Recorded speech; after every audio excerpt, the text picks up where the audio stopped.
Okay, aloha and welcome to the YWCA Oahu's Candidate Forum for candidates running for the governor's race in the upcoming election. My name is Louise Ng, and I am the questioner today, the talking head. But I have been a longtime member of the Y and have been going to classes here since my grandmother taught cooking class, and I was a student, and I took swimming lessons because I could touch the bottom here. And now I take hula. So the Y has been a wonderful resource, and I'm so glad that they are hosting this forum. And I am very grateful to the candidates who could make it this evening to help us better get to know them and discuss issues that are very important to women in our community, as well as children and families in Hawaii. As you know, we have with us candidates Heidi Tsuneyoshi, Kai Kahele, and Vicky Cayetano.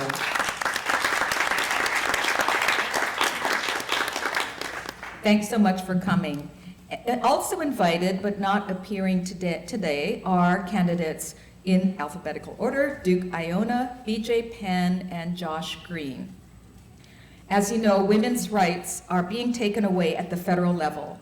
In particular, the shocking reversal of Roe v. Wade in late June made it clear that organizations like the YWCA need to continue their important advocacy, and that we need leaders who support policies that uplift women and families in the state.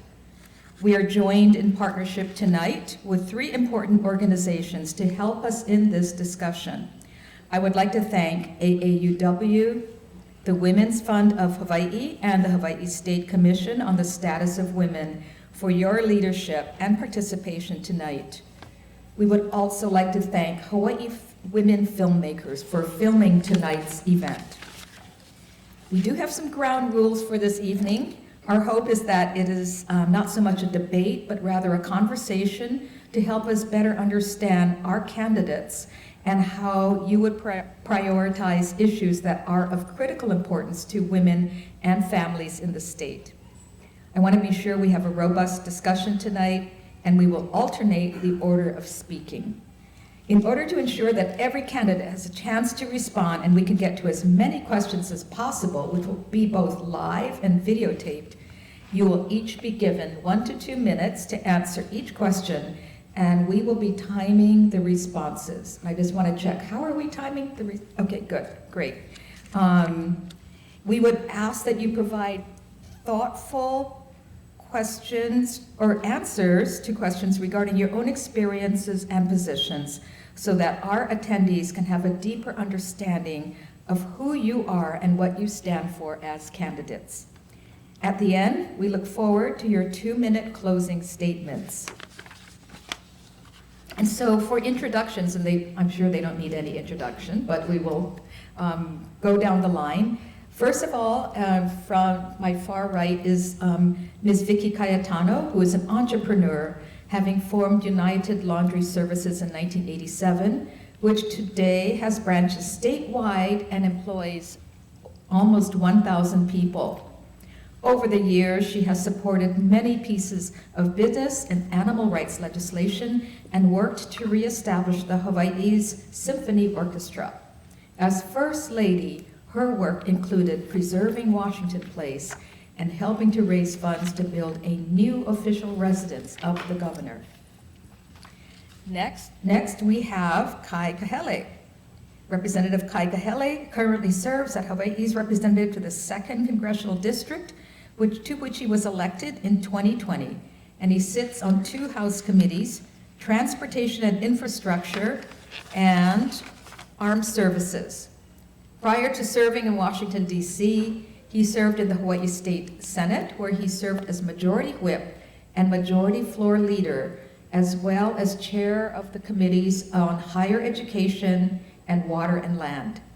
He is also a commercial pilot for Hawaiian Airlines and is a commissioned officer in the Hawaii Air National Guard, U.S. Air Force.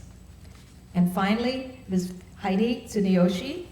Heidi currently serves on the Honolulu City Council representing District 2, spanning from Mililani Mauka to Kahalu'u.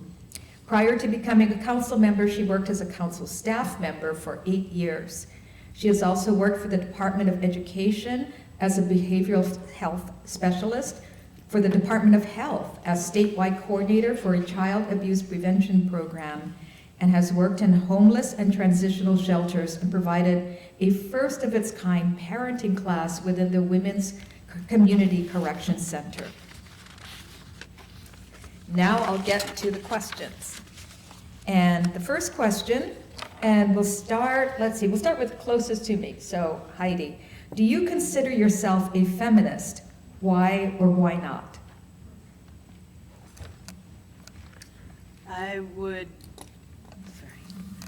wouldn't consider myself a feminist, but definitely a woman who believes in strong women and strengthening women, and to make sure that as women we are acknowledged for what we are and our roles that we play in our society, that we really do have dual roles many times, that it's hard for other people to appreciate what we go through, and in the workplace and in many different areas of society, how much it takes for us to overcome and hold our place in society. So as far as a feminist, I wouldn't say feminist, but definitely a strong supporter of women, all that we have to do, women's rights, and make sure that we empower future generation of women to stand in their truth and stand strong in who they are and all that they can be. Thank you. Thank you, Heidi. Kai? I definitely support strong women's rights. You know, I'm fortunate to... Someone's saying they can't hear you very well. Oh, sorry. Definitely a strong supporter of testing women's rights. Good. Check if your mics are on. So come closer. Okay. You know, I've been fortunate to have very strong women in my life. My grandmother, you know, was a widow in her early 30s, raised five kids on her own in public housing in Hilo. My mom, extremely hard worker. My wife Maria for Hawaiian Airlines, and the 3 daughters that we raised together in Hilo. So, you know, in the United States Congress, I've you know, done everything I could to support the advancement of women's rights, women's pay, women's equity in the workplace, and I'm a proud champion of women's rights. Thank you. Vicki? You know, I remember when I started my business, and I had the opportunity to visit another laundry. And as I was walking through with the manager, there are 5 women who are feeding pillowcases, just like we do today. And he was walking, he said, "Good morning, ladies." And they were very meek, and then he patted their buttock. And I said, "I can't believe what I just saw." And he said, "This," and he repeated it again. He said, "That's a benefit." That's in my time. That's 35 years ago. So coming from that perspective, I am a big champion of making sure that women's rights are not only protected, but they are elevated, because that is the only way that we can try to balance the power that we have in our society. You know, whether it's gender pay equity, which we know has still not been achieved yet, or a woman's right to have control over her own body. We need to make sure that women's rights are recognized, that we still need to champion them today. Thank you. Thank you. I have to say, I just congratulate all of you for being so succinct and keeping within the time limits. We're going to have now a video question from AAUW. Aloha, my name is Susanna Kandikati, and I'm currently a member of AAUW Manoa RIO. On June 24th, the Supreme Court of the United States shocked the world by overturning Roe v. Wade. Under Hawaiʻi law, the state cannot deny or interfere with a woman's right to choose or obtain an abortion of a non-viable fetus, or an abortion that is necessary to protect the life or health of the female. Would you, and how would you, strengthen and expand reproductive health and rights? Mahalo. And this time we will start with Kai. You know, I was in Washington, D.C. when that decision was rendered, and within 30 minutes, myself and at least half of the House Democratic caucus marched across the street to the United States Supreme Court. And we were shocked and deeply saddened that the Supreme Court made this decision to reverse really what was precedent for many, many years in this country. You know, I think about my 3 young daughters, and when they were born, they were some of the happiest days of my life. And for my daughters and for all Americans, we must continue to fight for women's rights in this country. And that includes reproductive health, that includes their ability to choose and have the autonomy to do what they choose to do with their bodies. I believe access to reproductive health care, including abortion, should be widely available. Right now in the United States Congress, we are, at least in the U.S. House of Representatives, we are passing the Women's Health Protection Act of 2021.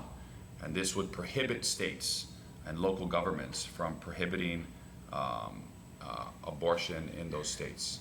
And I hope the United States Senate will pass this legislation when we send it there. I'm going to just ask a follow-up question because I think we have a little bit of time, but as governor, how would you support reproductive freedom? Well, we can take the 1970 law. That was the first law in the nation to decriminalize abortion and codify it in our Hawaii state constitution. That would require the legislature to pass a bill with 2/3 majority to put it on the 2024 ballot. I would sign it immediately.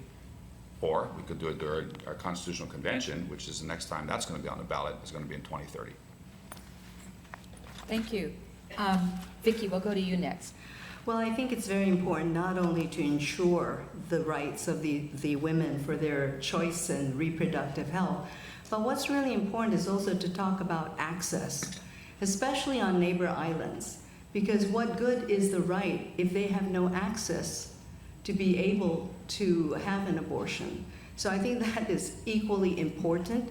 I would also urge the legislature to look at passing an amendment to ensure that the healthcare personnel and physicians who perform abortions are not sued by those women who come from states where they are prohibited. I think that is very important. Thank you. Thank you. And Heidi. Thank you.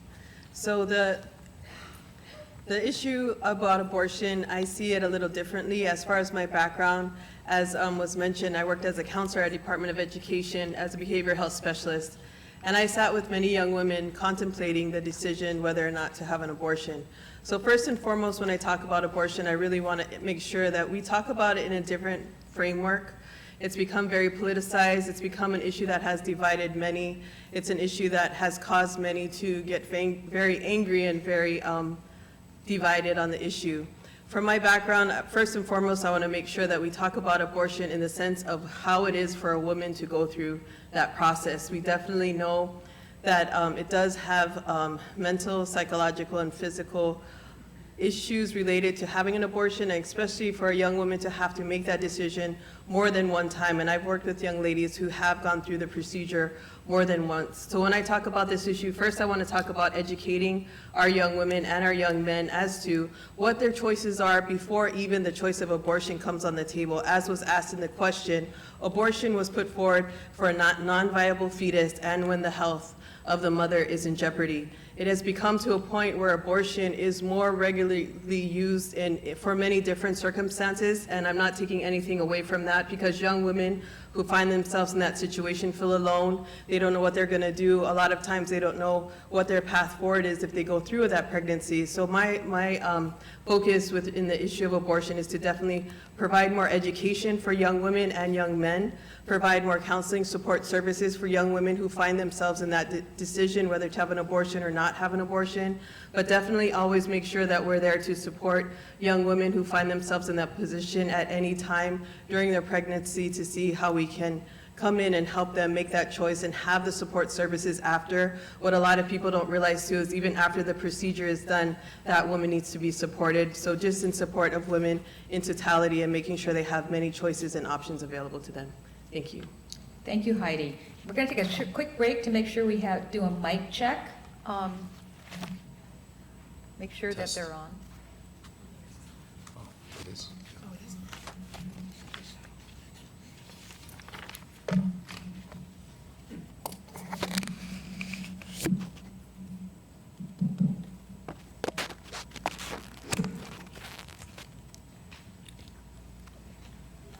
You okay? Check, test, test.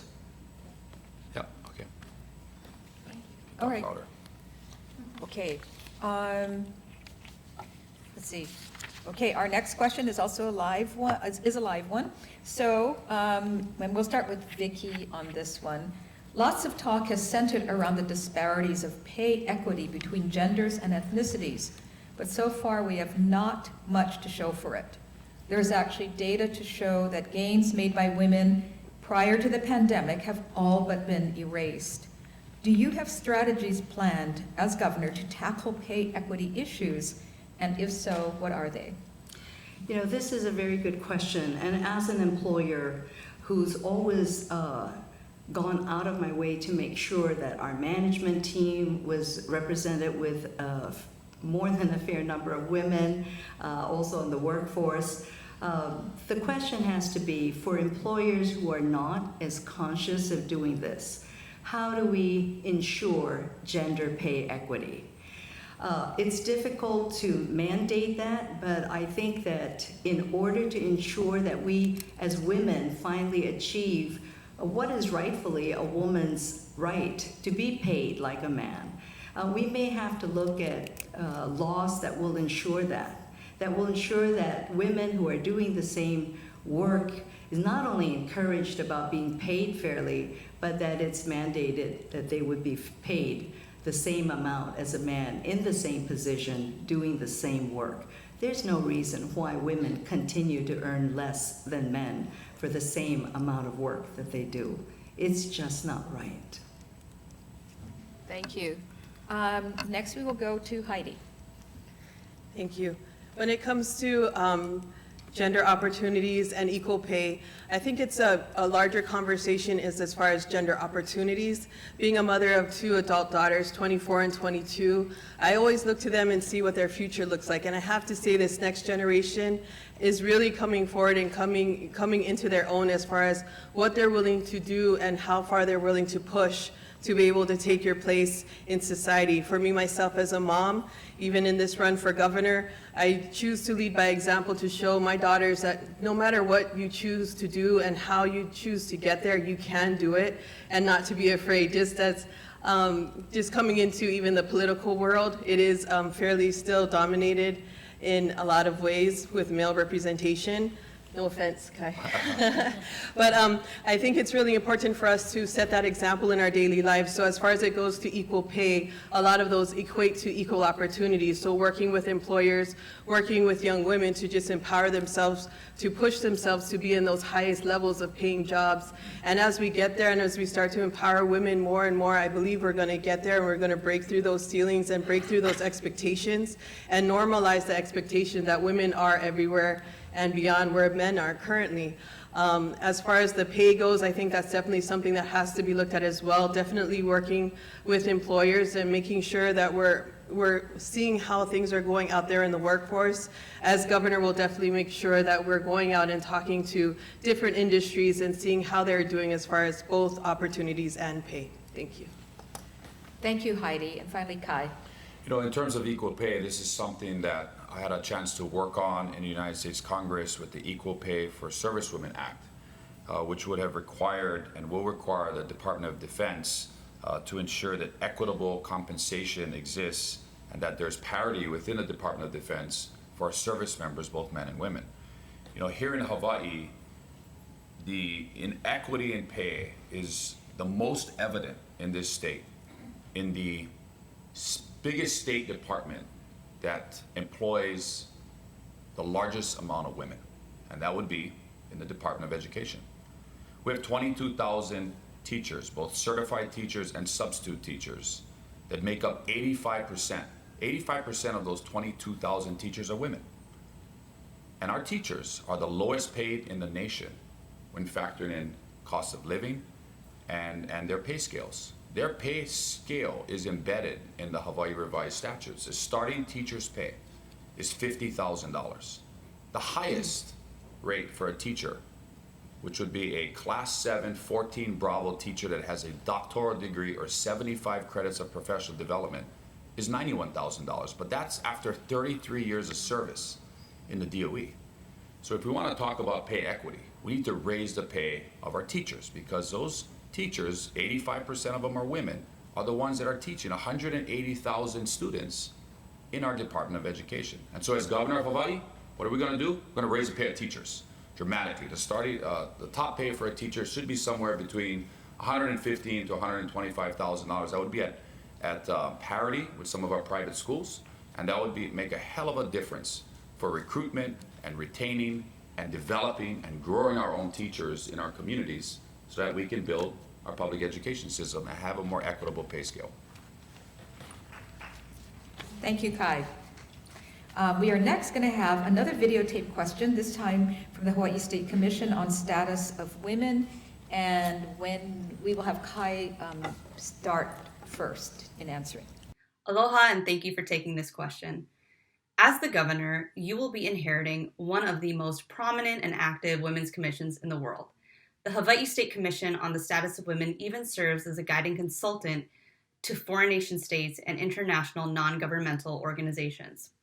We are, however, chronically underfunded and understaffed. What will you do to support and strengthen your new commission? Thank you for the question.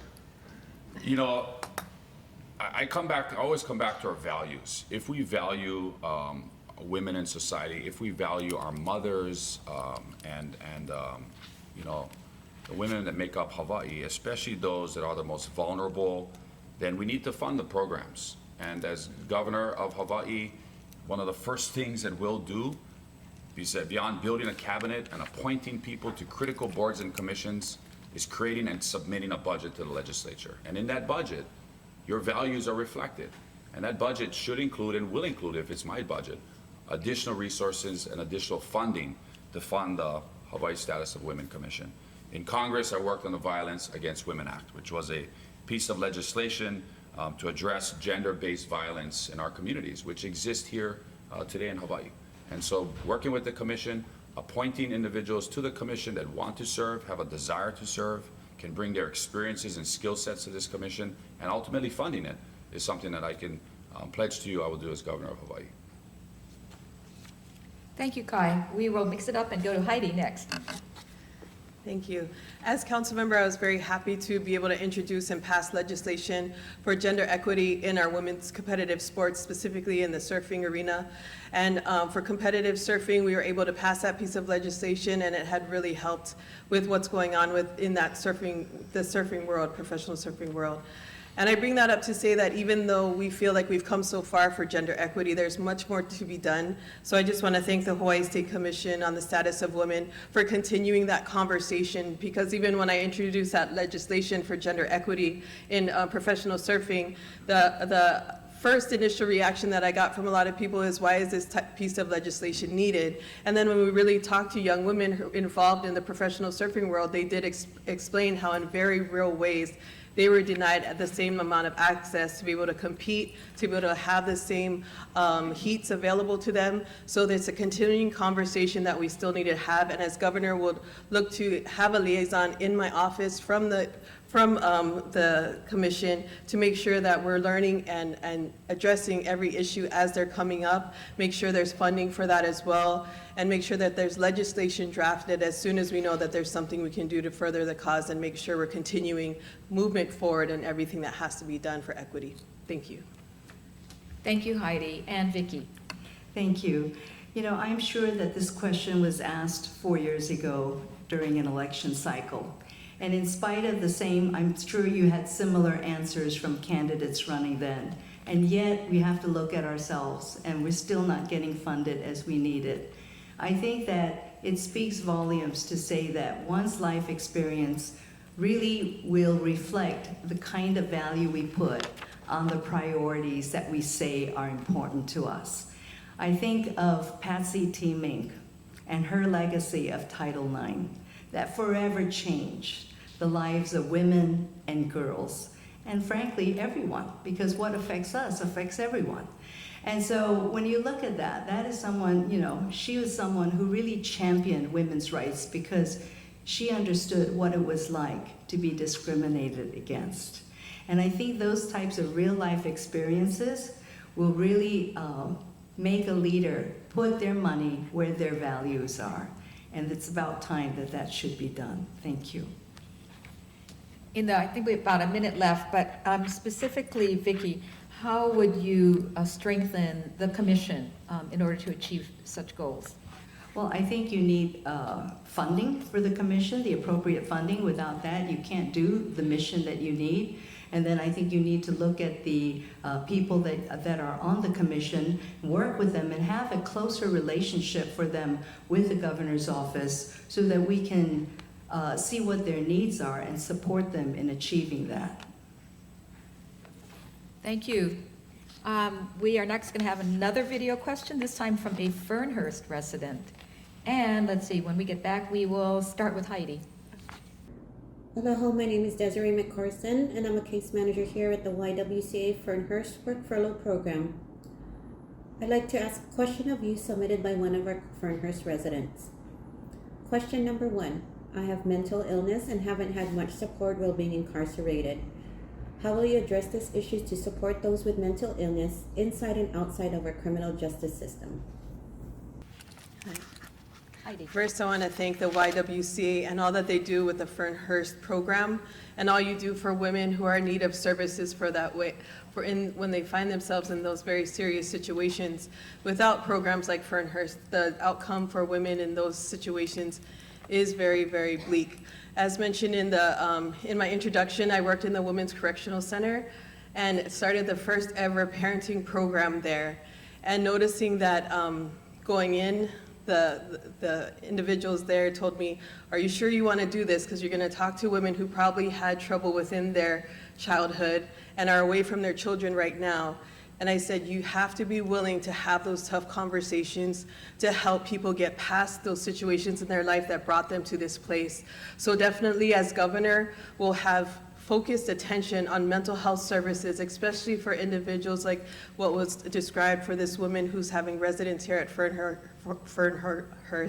that they have those services available to them and that they have the continuing services that they need to continue to get to a better path. What I find very disheartening is right now we have a very limited amount of funding and limited attention and limited positions for mental health services in our state. I worked in mental health services in the early 2000s when there was a lot more money going to our nonprofits. And slowly by slowly, that money that used to go to nonprofits started going up to the state for the state to be able to administer the nonprofits and how they direct their services. That needs to stop, and as governor, that will stop right away. That money will go back to nonprofits so our nonprofits can go back into our communities and do the good work that needs to be done. And if we don't do that, we can expect to see continuing problems and lack of support, which just continues the cycle of brokenness, and we need to bring our people back to healing. Thank you. Thank you, Heidi. We'll go next to Vicki. So mental illness is really important to address, and as Heidi said, it's really not talked about enough. One of the things I would do in addressing mental illness is to call for a designated facility on every island to provide a continuum of care to those who need mental services.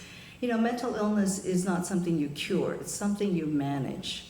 And it's very important that we don't just provide the service at the emergency room level with a meal and have them go back outside. It's a revolving door, and it's not doing justice to the type of care that those with mental illness needs. So I would call for that on every island. I believe that that is the way that we have the best chance of managing, helping them manage it so that they can be in the community and be participants in our community. With respect to those who are incarcerated, I believe it's really important I talk about incarceration and say, if you don't have a rehabilitation program, it is the saddest thing because you're basically throwing that person's life away. So I believe in working with Department of Public Safety to make sure that we have a rehabilitation program within our prison system to help mitigate the repeat offenders as well and to provide them the support that they need so that they can be part of our community. Thank you. Thanks, Vicki. And Kai. You know, our prison system is broken.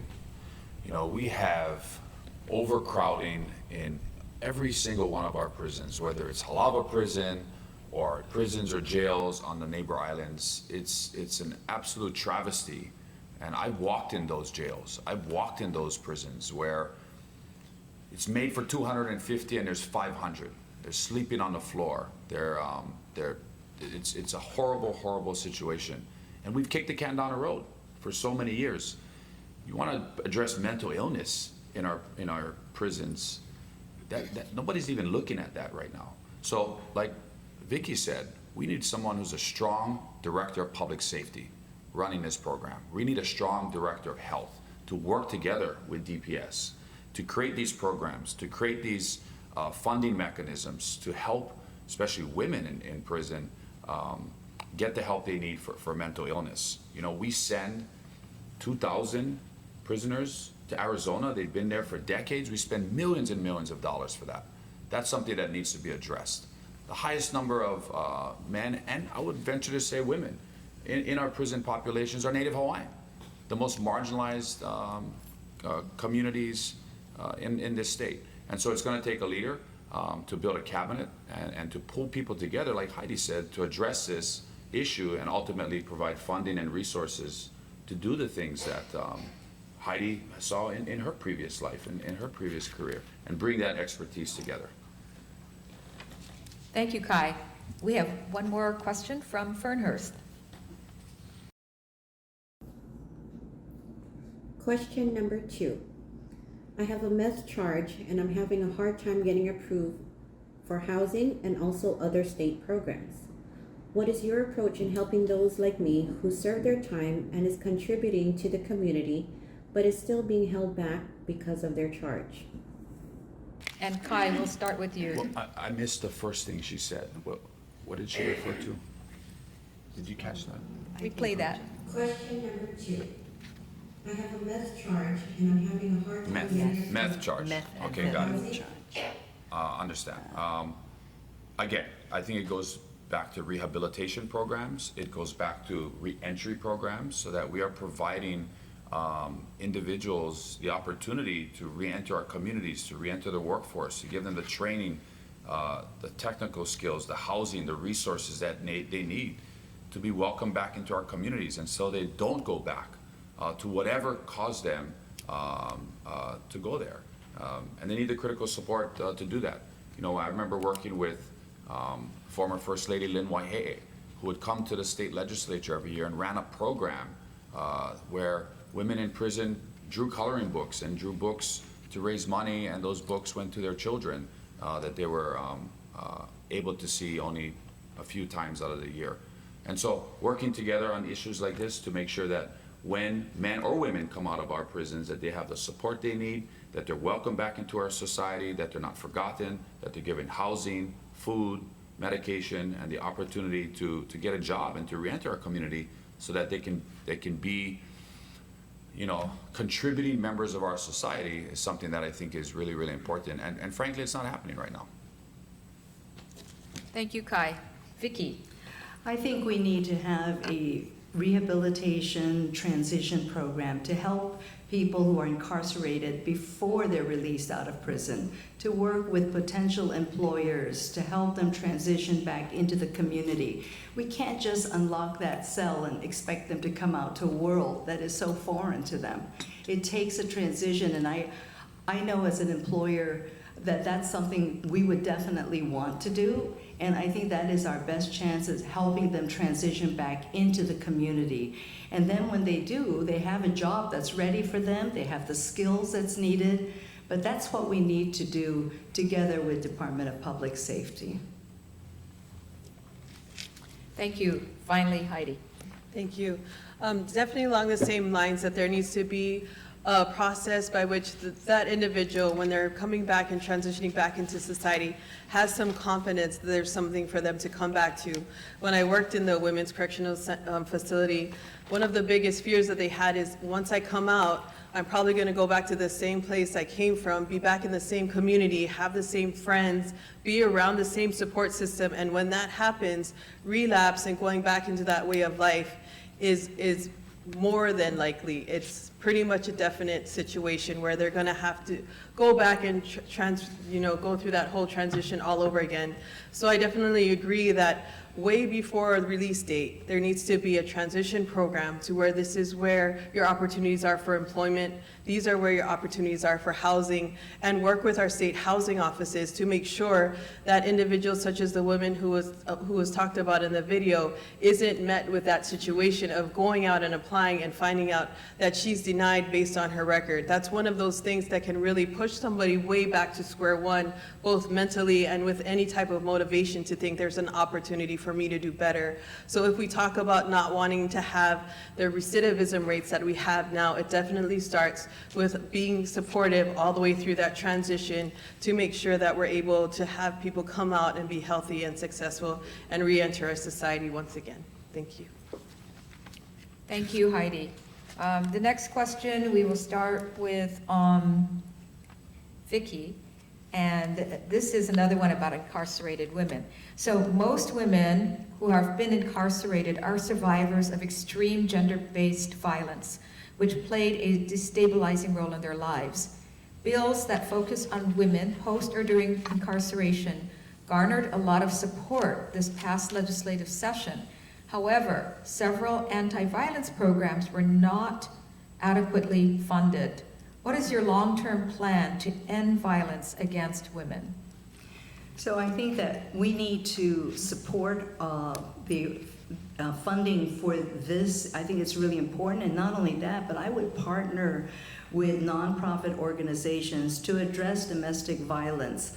This is a subject, as painful as it is not being talked enough about.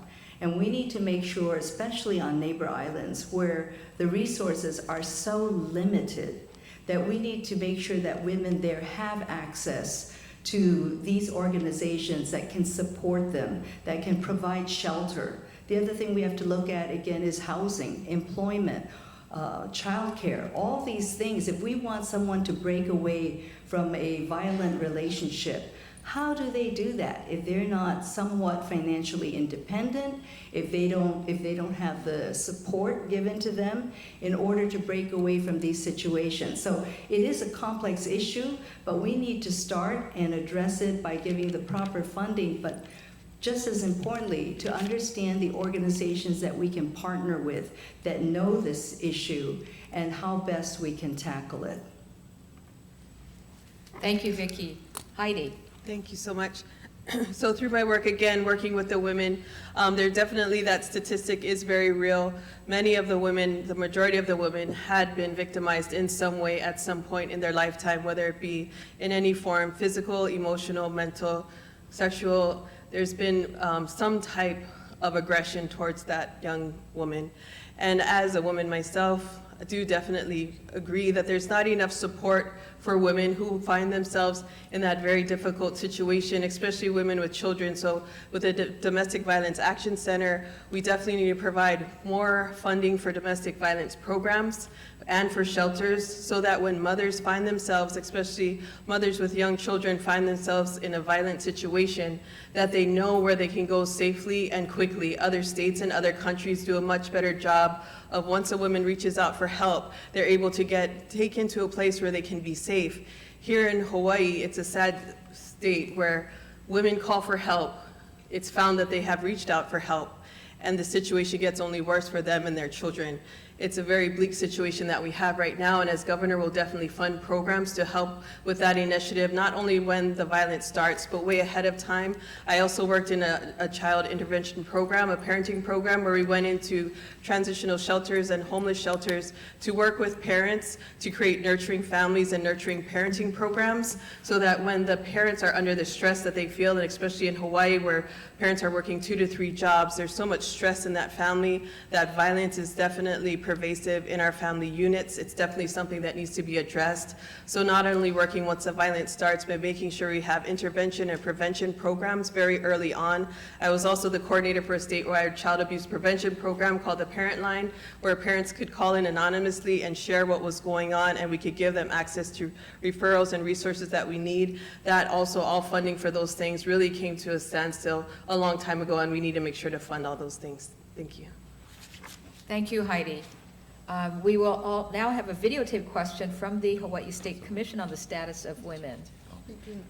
Oh my goodness, I'm sorry, Kai, I didn't mean to exclude you from this important question. Please go ahead. Well, I appreciate the opportunity to answer. You know, this is something that's deeply personal to me, because my grandfather was very violent with my grandmother, and I didn't learn about that until my aunt, Mona Kahele, wrote a book that Kamehameha Schools published called Clouds of Memories, and she writes about my grandmother and grandfather living in South Kona in the late 1930s, and he would beat my grandmother whenever he got drunk and whenever he drank, and they had 6 children together.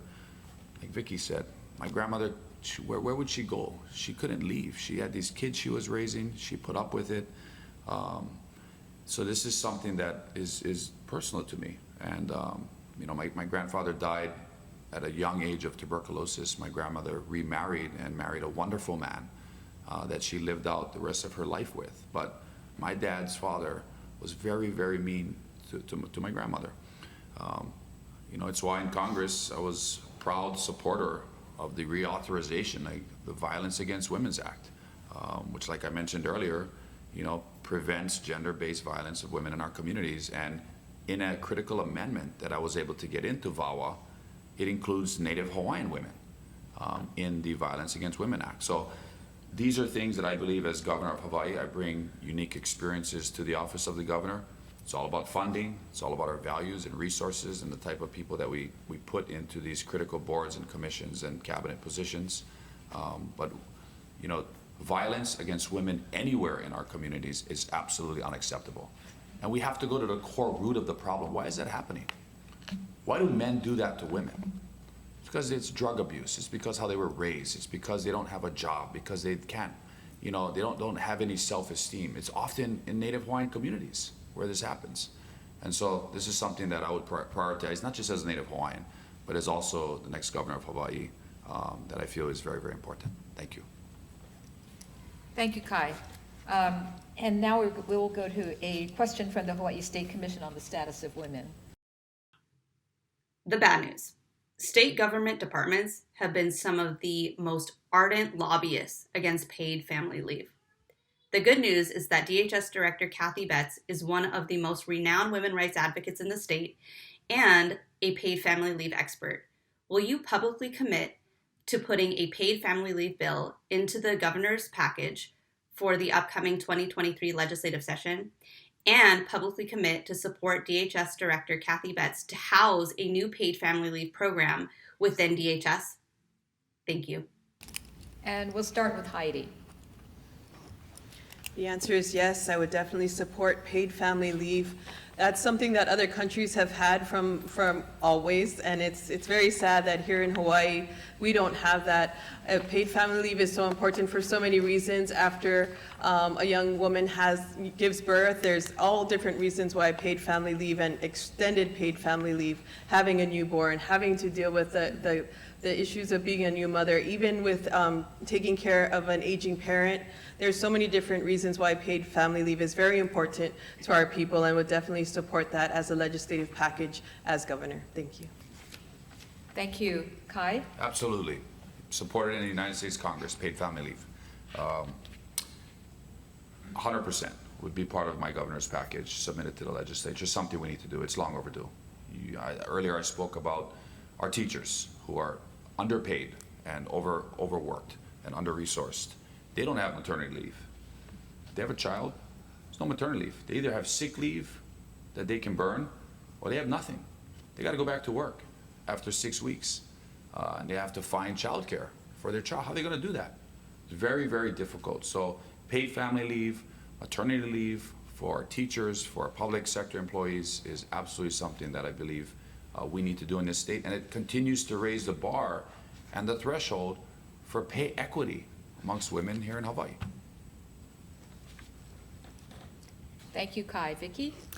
Yes, I believe it is time to put that into a budget. I think that we're one of the few countries that still do not have that in place as compared to some other countries in Europe in particular. I think we need to consider what it does for families.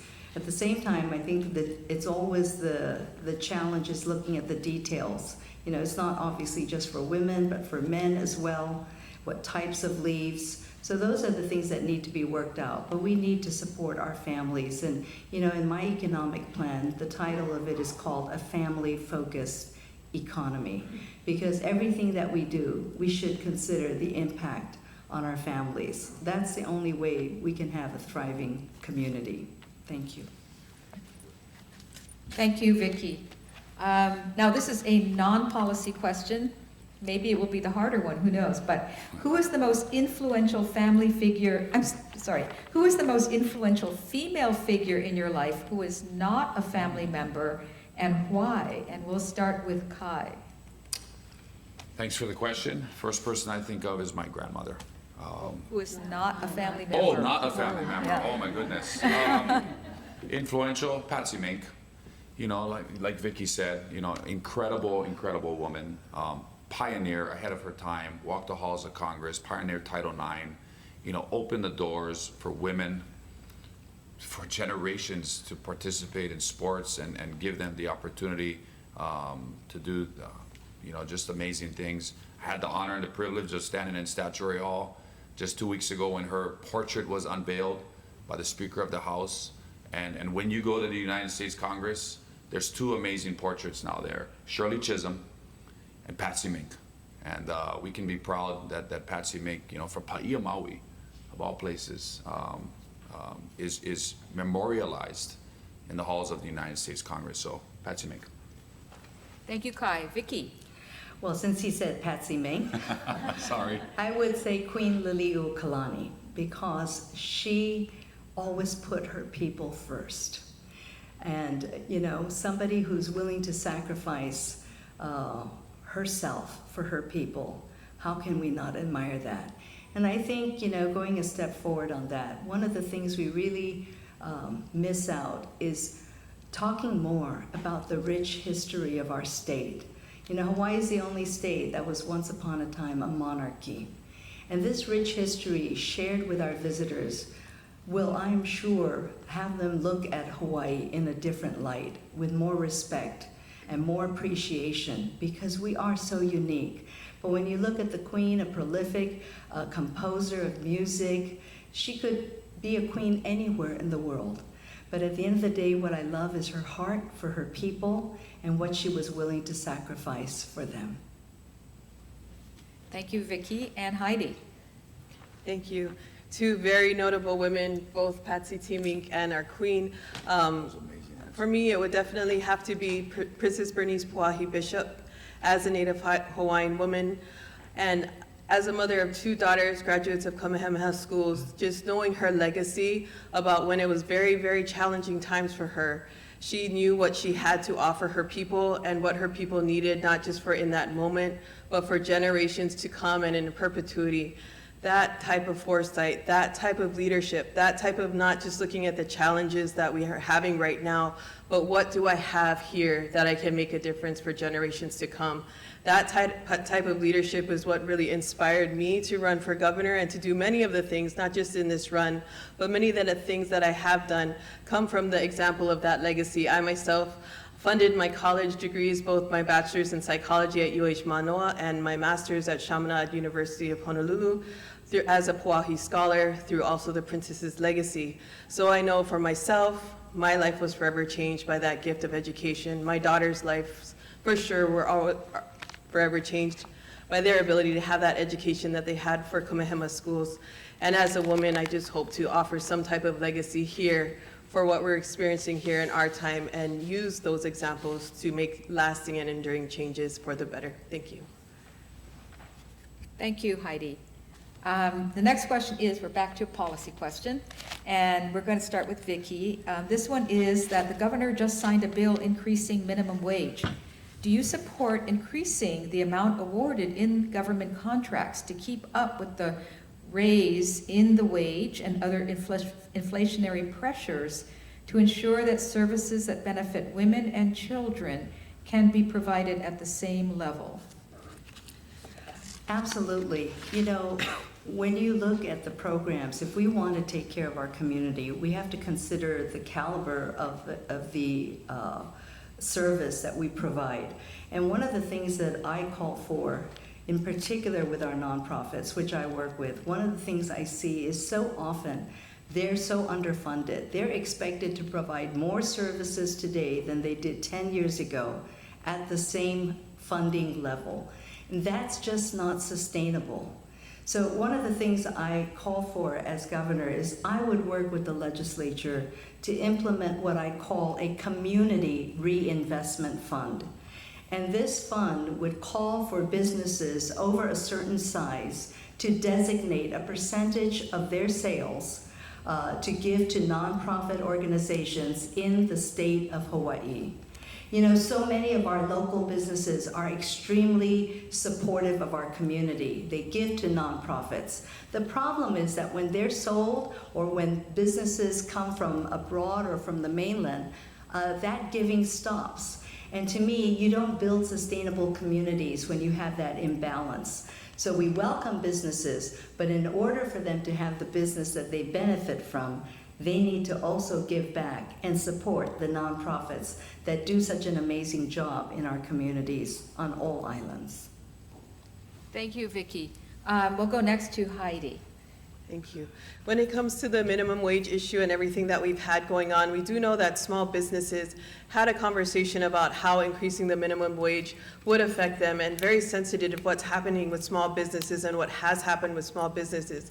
And I think a bigger conversation that we have to have during that whole time of the increase of the minimum wage, I talked with small businesses and asked them their take on it. And one of the things that they brought to mind is that what's even more important than raising the minimum wage is to look for true living wages, which means if the minimum wage is at a certain rate, that there's upward trajectory, upward movement for individuals who get into a job. And so not only looking at the minimum wage, but at the living wage and the forecast of how you can become at a higher rate of pay. One of the major issues that I have when we talked about what happened with raising the minimum wage is that a lot of that, because of inflation and because of taxes, that increase is really eaten up before that individual ever sees it in your paycheck. So as governor, what I want to make sure to do is not to look at just increasing the minimum wage, but to make sure with our tax structure that that increase in that minimum wage isn't eaten up in taxes, which currently is going to happen. So as governor, we'll look at addressing the general excise tax and all the different taxes we have within our state so that we can help small businesses decrease their overhead, so then they have more cushion to be able to do right by their employees, which I do believe all our small businesses want to do. So really it's a two-pronged approach, is to talk about wage, but also talk about the cost of living, as those two things have to work together to make true benefit for individuals and families. Thank you. Thank you, Heidi. I'm actually going to maybe fudge and give you a little bit more time, because the specific question also had to do with government contracts and the fact that, you know, they're not really reflecting the true cost of wages like the minimum wage has done. So when it comes to contracts as well, we definitely have to go back and look at how those are bidded out, how those proposals are written up, and make sure that we address what has been passed through legislation to make sure that all of those line up together. Thank you. And Kai? Yeah, absolutely. We'd have to reevaluate government contracts, increase them, just like Heidi said, so that we can make those minimum wage benchmarks. But frankly, it took way too long to raise the minimum wage. You know, it shouldn't take a critical election year to raise the minimum wage, which is exactly what happened. And the fact that $17, $18 an hour by the year 2028 is not a living wage. People are still going to struggle here in Hawaii to earn a living. So looking at our tax structures is something that I also think is critically important. I think that we should reduce to zero all state income taxes on the first $50,000 of all personal and business income for any individual. I think we also should look at eliminating the general excise tax as it relates to food and medicine. And if we can't eliminate the GET on that, then we should increase tax incentives or tax credits for food and for medication purposes. Any of these proposals, you're going to have to offset it with revenue. So I want these things to be revenue neutral. Where's that revenue going to come from? We need to increase the taxes on the highest end earners of the economic ladder in this state. We need to tax out-of-state investors that are coming here and driving up our housing costs. We need to look at a conveyance tax, or increase the conveyance tax, or have a transfer tax if you buy a home and you flip that home 1 or 2 years later. I also think we need to create a vacancy tax for the 70,000 or so homes that are vacant all across the island of Oahu and throughout this state. So looking at our tax structures, looking at how we can fix our income tax structures, especially for the most vulnerable, the lowest paid, is something I definitely think we need to do. But we need to continue to raise the bar on the minimum wage. We shouldn't just stop here and be satisfied with that. And I would hope that the next legislature in 2023 has another bill for the minimum wage, so we can continue to raise that more. Thank you, Kai. And I guess the same question to you on government contracts. I mean, so it's like catching up with Yep. private, but how do you deal with government contracts? Do they need to be, does something need to be done because of the fact that true cost is not being reflected in them? Absolutely, and hopefully as governor-elect, we're going to sit down with the IGA administration. We're going to get the download from Director of Budget and Finance, and I'm sure they're making those evaluations as well. That's going to have to be in the next governor's package, and how we address that. And so working together in a solid transition with the IGA administration, working together with the Lieutenant Governor-elect and making sure that he or she is a member of our team, and that transition team, I think, is going to be really critical as we transition from the IGA administration to this next administration. Thank you.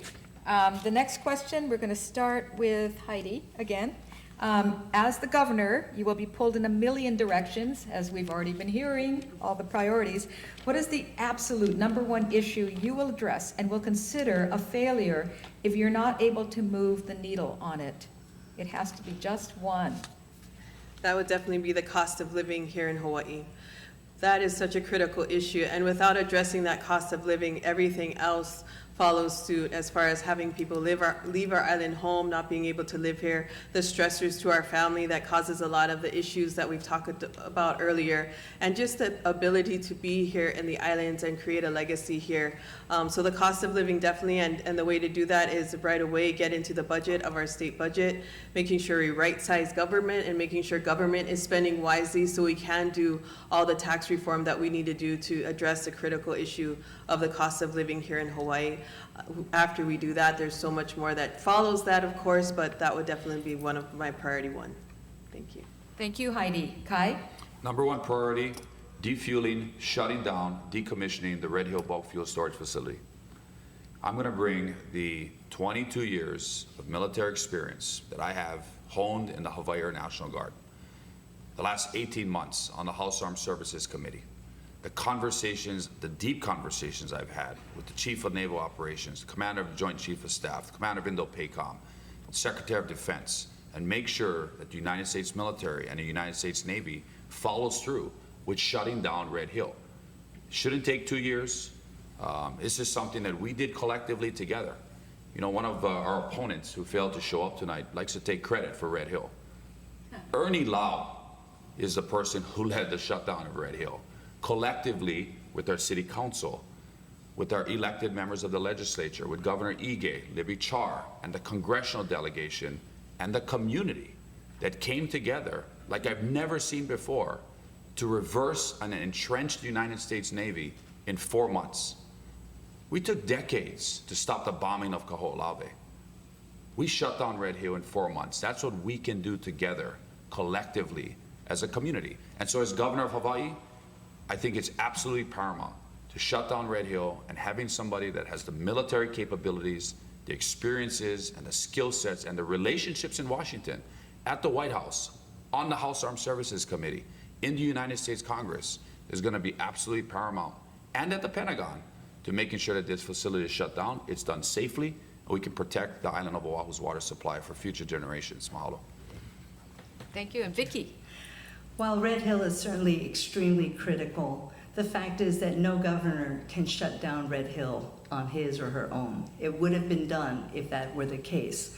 Certainly it takes collaboration to do that, but I think what a governor, and that would be of the highest priority, because that impacts everybody's life here on Oahu, so it is extremely critical. But what I would do, I agree with Heidi, is we need to bring our future back. For 5 years in a row, our young people, our working people are leaving the state of Hawaii. And this is why you see everywhere you go, help needed, help wanted. You can't have thriving communities when you have no people here.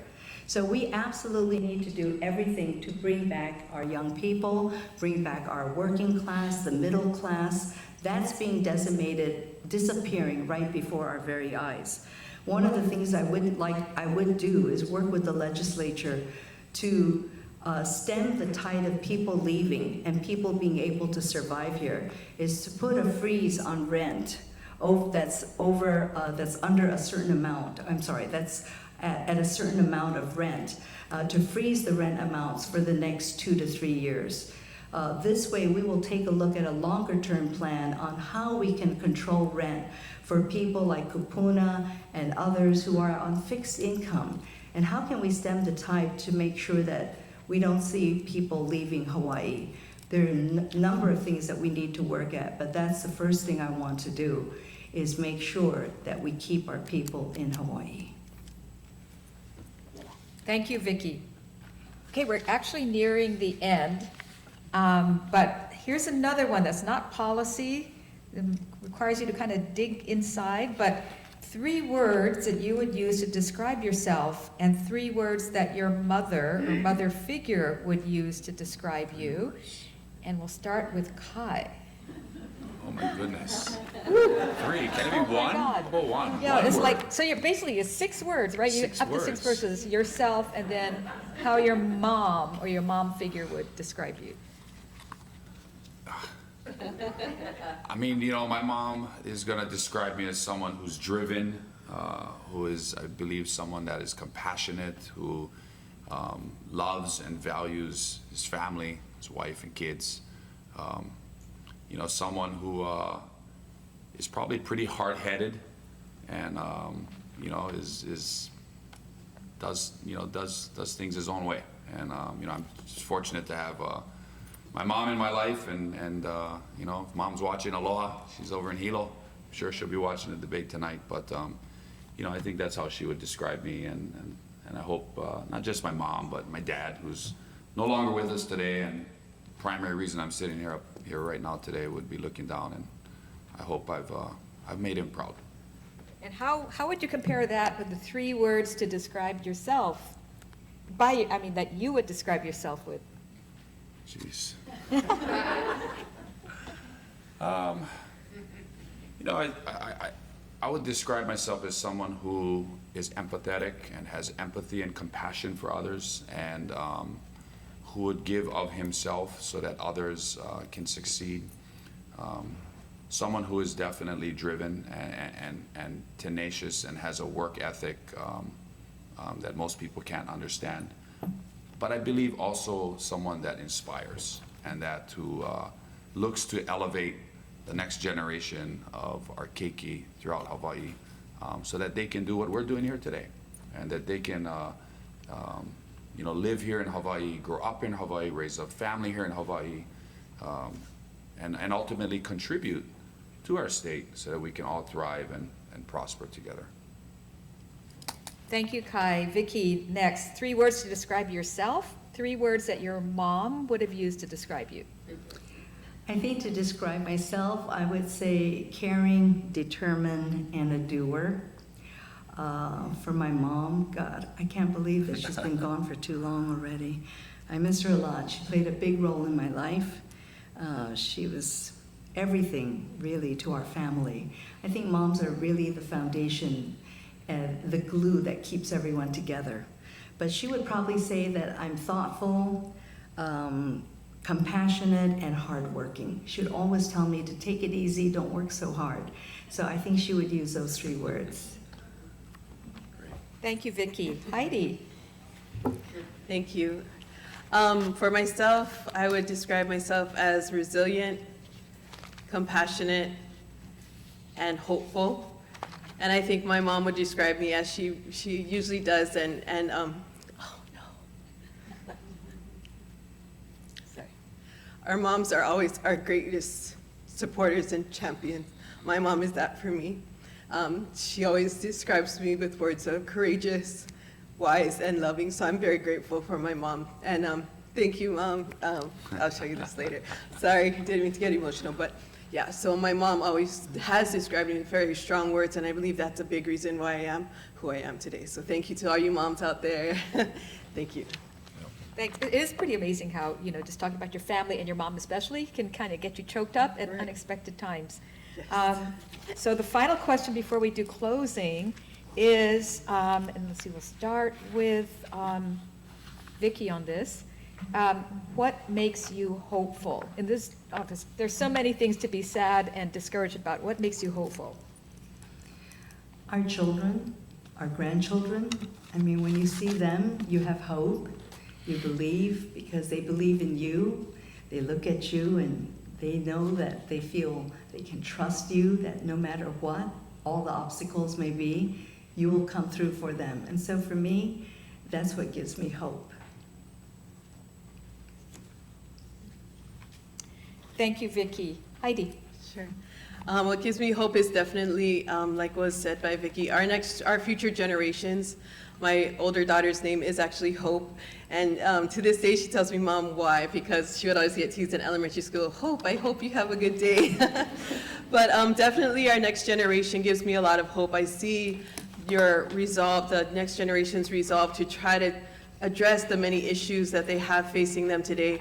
Also, what gives me hope is even now as a council member and moving forward now and getting to meet so many people throughout our great state, there's so many people who are jumping in and doing everything they can do within their capacity to make things better here in our state. And so it encourages me, and I'm very hopeful that we have a lot of really, really good people here in our state. And as governor, want to bring all of that together and support all the good that's being done, because when we bring it all together and collaborate and work together on it, I do believe we can move forward to that brighter future we all hope for.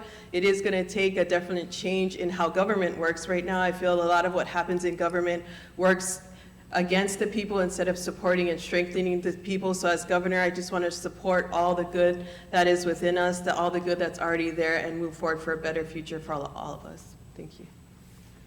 Thank you. Kai.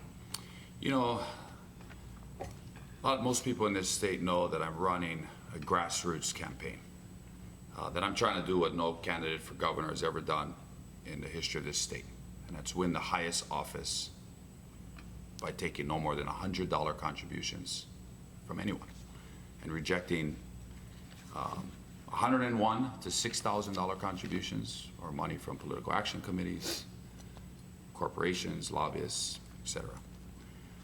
So I launched my campaign on the 7th of May, and about a week later, I get this envelope in the mail, the post office in Hilo, and it's addressed from a 9-year-old boy whose name is Kapi'i Anaia. He goes to a Nui Nui school in Palolo Valley, and the card is written in Olelo, Hawaii. And in that card is a $5 bill. And I won't read you the Olelo, Hawaii version of the card, but the English translation says, "My name is Kapi'i Anaia, and I'm from Hilo. I live in Manoa. I'm 9 years old, and I'm a student at 3rd grade at Kula Kaiopuni o Nui Nui. And when I grow up, I'm going to be a librarian. Here's my support for you.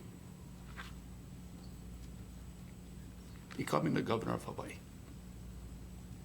Mahalo for your continued perseverance on our behalf." That's what I'm hopeful for. It's inspiring people, little boys, little girls like Kapi'i and I all over this state, trying to change the future of Hawaii. Mahalo.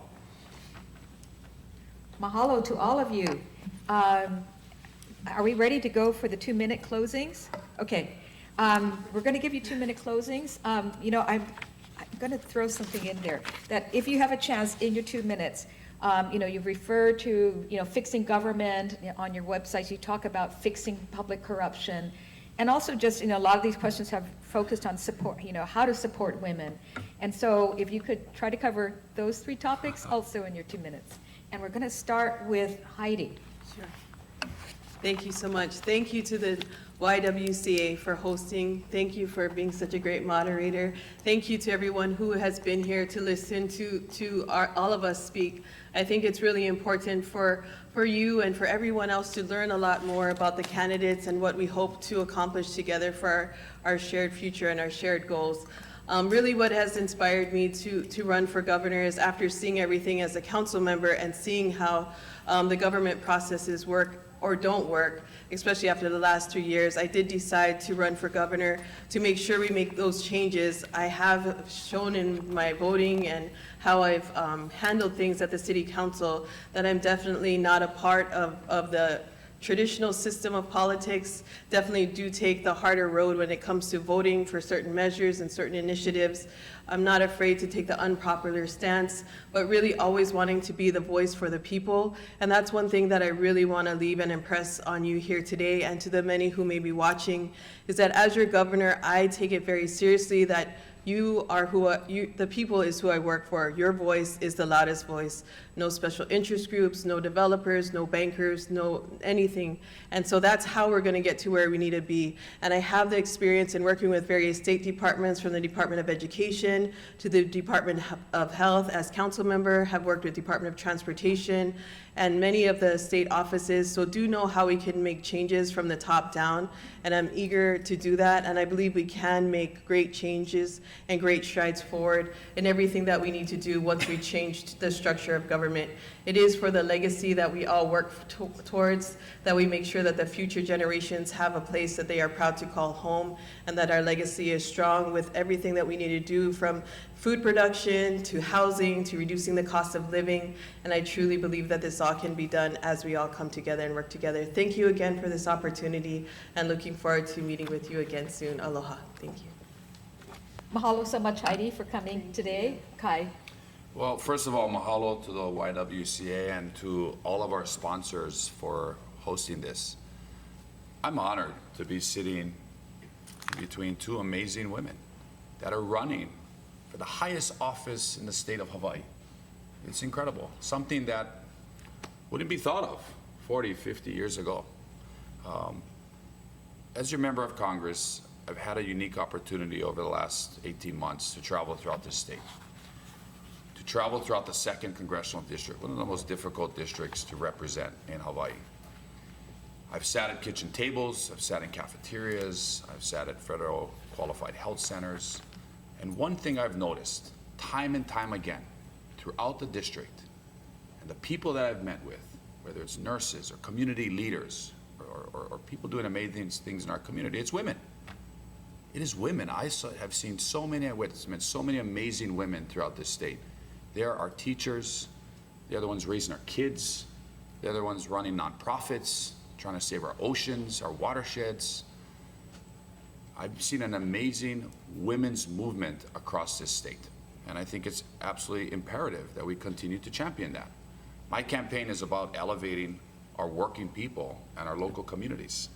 It's about empowering all of you that are here tonight, that took the time to be here, so that our families together can thrive and have a future here in Hawaii. It's about solving the everyday problems that we deal with each and every day. I'm running for governor to give people hope, to be a catalyst, and to inspire the next generation of leaders throughout this state. I've been a Hawaii State Senator, combat veteran, military pilot, a Hawaiian Airlines pilot, a husband, a father to 3 daughters, a United States Congressman, and I hope, with your help, I will be the next governor of Hawaii and will lead this state for the next 4 years, for the next 8 years. Mahalo. Mahalo, Kai. And Vicky. Thank you. Yes, thank you to the YWCA and all our sponsors for having us today to have this engaging conversation. You know, I'm so privileged to have a little bit of a different background.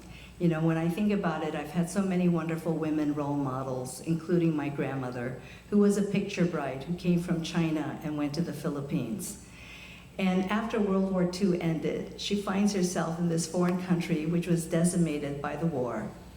My grandfather had died young of TB. She has 10 children. The youngest was 2 years old. And on top of everything else, she had these tiny bound feet that made it hard for her to even walk. And yet she not only survived, but raised all her 10 children to thrive and to give me, her granddaughter, this privilege of a lifetime to be here with you running for governor. So those are the kinds of role models that I've had in my life. I built a business, but more important than that, I worked with people to develop them, to give them jobs, and to mentor them. What a privilege. Been a single parent raising 2 children. Know the challenges of juggling work, family life, trying to be all things to all people. And with everything that we've done, I do find still that there is a glass ceiling for many women. And I think that's one of the reasons that people like Heidi and I are running, because we want our daughters and our granddaughters to know that there is nothing that they can't do in life if they set their minds to it. I have a very different perspective. 34 years of being a CEO has allowed me to shoulder a lot of responsibilities, know what it's like to make payroll, and most importantly, to take care of our employees. I want to bring that culture of transparency, accountability, a work ohana, and moving with urgency to the government, because we need to move from talk to action. Thank you. Mahalo, Vicky, and actually mahalo to all of you for taking the time, considering how busy your schedules are. So I also want to thank the AAUW, Hawaiʻi Women's Fund of Hawaii, and the Hawaii State Commission on the Status of Women, as well as the YWCA team, for putting this on and giving us the opportunity to hear from you personally. And also want to thank all of you for taking the time to come and listen. So with that, thank you. Have a great evening. Drive safely and stay safe. Mahalo.